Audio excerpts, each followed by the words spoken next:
You know what hit me tonight? What's that? You counted out the Preds a little too early on in 2021 shortened season 2, Johnny. So what's your point? I think they're playing pretty good right now. Don't you think they finally figured it out? Check back with me on Thursday and we'll reevaluate the situation. Everybody's hands go up, way up, as the Nashville Predators defeat the Minnesota Wild by a score of 2-1 Tuesday night inside Bridgestone Arena. Dare I say, have the Nashville Predators finally figured it out with the proper lineup makeup by Coach Hines, and has Juuse finally shaken off his early season troubles he always seems to start the season with? The last thing you want to do against a division rival, whether in their building or in your own building, is take a penalty within the first 5 minutes. But that's unfortunately what Ellie Tolvanen does, because he takes a hooking call. But the Preds penalty kill is coming on strong and continues here as they kill it off, not letting the Wild garner any momentum early. Much like they did on Saturday, the Preds are letting the play come to them. The Wild getting the majority of the shots halfway through the first period, but they're not getting anything substantial and consistent. So Saros is seeing the shots, feeling the shots, but fortunately for him, he's not letting the first or second shot get by him. The Preds would then garner some momentum of their own that would get them rewarded with a power play. And even though they didn't cash in there, it would be a prelude for later, as they kept possession for the majority of it, with a great chance right as the power play expired for Duchesne right in front. As I said, that initial power play for the Preds would be a prelude for later, because just under 9 minutes left in the first period, Preds rush into the Wild zone as Matt Duchesne gets it over to Ryan Johansson, who's driving towards Marc-Andre Fleury's net, but he has the presence of mind to reach with the most beautiful backhanded one-hander to a streaking Nito Niederreiter, who comes in, backhands it home past Marc-Andre Fleury before he can get a touch of it. It's in the net. The Preds lead this one early, 1-0, his 7th goal of the season. Only 16 games into the season thus far, but that appears to be money well spent on Nito. Not even 30 seconds after Nito Niederreiter has opened the scoring, while doing themselves no favors as steal high sticks Ryan McDonough, but that's completely okay with the Preds and the fan base as the Preds go to the power play.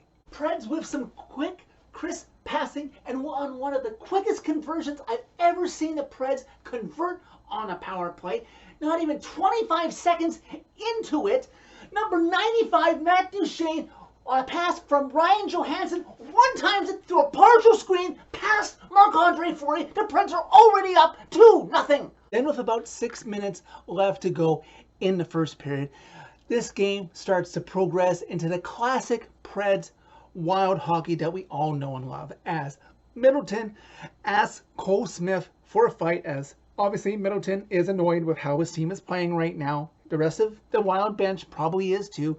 Smith obliges, and the two trade fisticuffs. Preds still hungry for more with about 4 minutes left to go in the first period. Scramble in front of the Wild net. Marc-Andre Fleury is down. Tanner Jeannot seemingly has all day. He gets the puck up, but he rings it off the crossbar and it stays out. Ryan Johansson would then get assessed a double minor for high sticking, but just like they did against the Rangers on Saturday, the Preds are calm, cool, and collective, and they kill it off.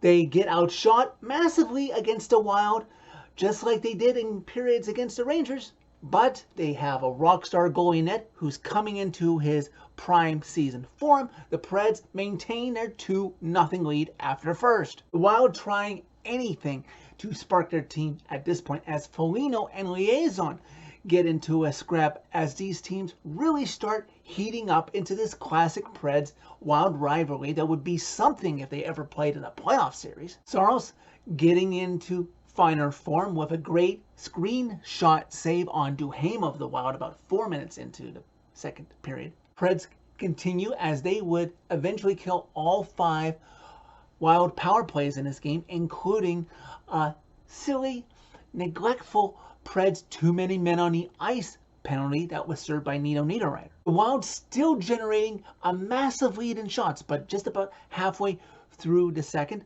Saros is in no fear as he records his 24th save of the game. The scariest moment against the Preds offensively, not that anybody got hurt, would be about a 2-minute stretch in the second period when the Wild would keep the Preds hemmed in their zone, unable to escape, get a stoppage.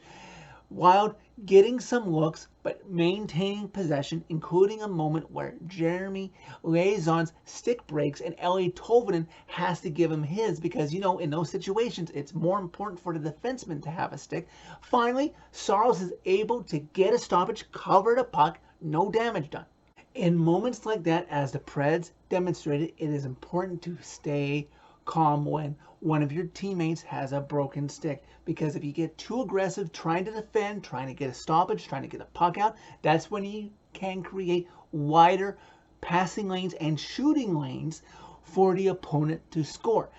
Take a moment, breathe, not too long for breathing, and it will work out as long as you do that and protect the lane so that Saros can see everything that's coming to him if he's in it or on a day when it's liking it. Preds waste a golden opportunity to go up 3-0 as Rossi for the Wild takes a stupid run at Saros and gets a penalty. But then Matt Duchene, as he does sometimes this season, as we've already seen, takes a little shove attempt at Spurgeon about a minute into the Preds power play, putting the teams right back to even 4-4.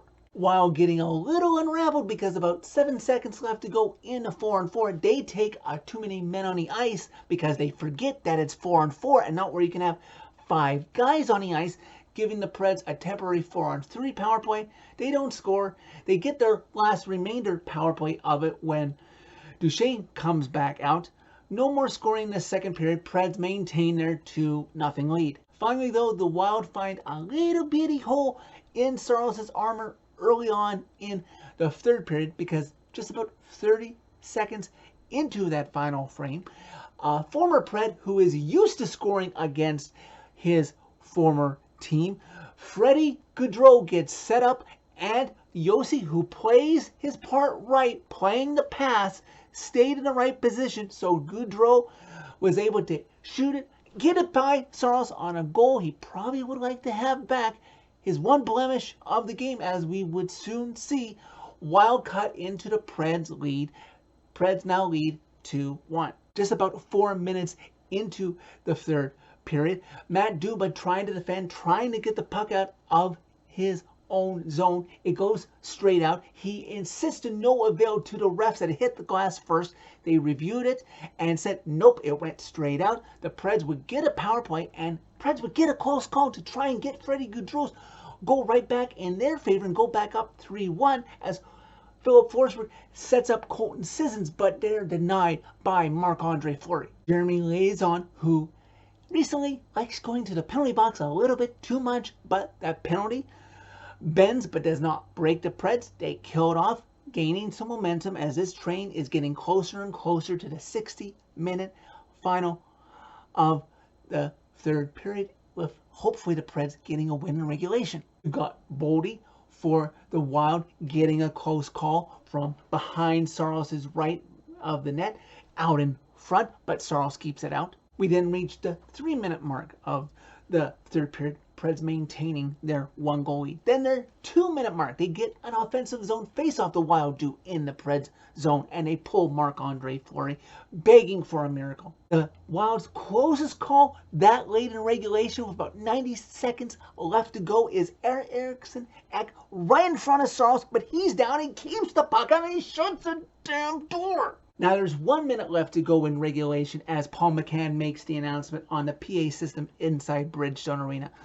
Wild get some chances. Preds solid blocking. They finally get the puck out and it cleared at the right angle just enough so that it rolls down, but it doesn't go for icing. The Preds touch up. Final seconds tick down, and even though he didn't get the shutout, Juuse Saros gets a well-deserved pat on the head from his teammates for a well-earned victory. He gets to be the first star in this game as the Preds beat the Wild 2-1. The Preds don't make it easy on themselves, but they get their third 2-game win streak of the season, their first 2-game win streak at home. Now, can they do the impossible possibly and win 3 in a row by winning on Thursday? Juuse Saros in consecutive starts has allowed a total of only 2 goals and made 30 saves at least in each of his last 2 starts. He's definitely starting to look good.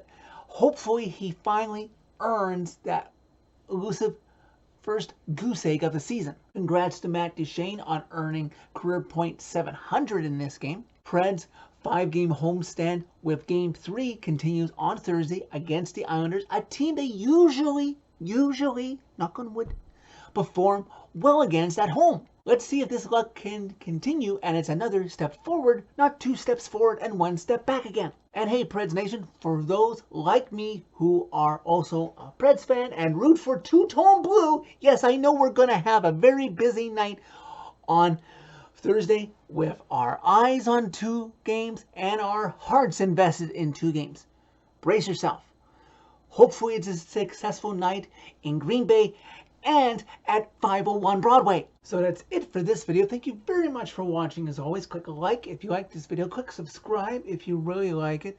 Thank you to the 10 new subscribers who have found this channel about the Preds solely in the last week. You can find my social media by clicking on a channel name.